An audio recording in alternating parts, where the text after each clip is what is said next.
భగవద్గీతను ముంచిన గ్రంథం ప్రపంచం మొత్తం మీద మరొకటి కనపడదు. ప్రపంచం మొత్తం మీద రోజు పడుకోబోయే ముందు విద్యార్థులుగా 2 శ్లోకాలు తాత్పర్యంతో చదివి పడుకోండి. మీకు అర్థమైనా కాకపోయినా సరే ఏం పర్వాలేదు, అవుతాయి. 2 ఎక్కువ వద్దు, 5 నిమిషాలు కూడా పట్టదు. పడుకునే చోట బెడ్ లైట్ అని ఒకటి ఉంటుందిగా, అక్కడ ఇది పెట్టుకుని శ్లోకం తాత్పర్యం 2 రేపు చాలు. అలా ఏడాది అయ్యేసరికి 365 రోజులు 750 శ్లోకాలు. భగవద్గీత 700 శ్లోకాలే ఉన్నాయి.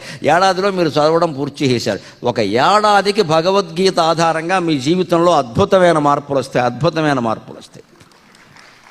అది చాలా గొప్ప గ్రంథం. గైడెన్స్, మార్గదర్శి అంటే అదే నిజంగానే. అక్కడ మన దేశంలో, భారతదేశంలో భగవద్గీత గొప్ప మార్గదర్శి. ఇవాళ అందుకే G20 దేశాల సమావేశాల దగ్గర కూడా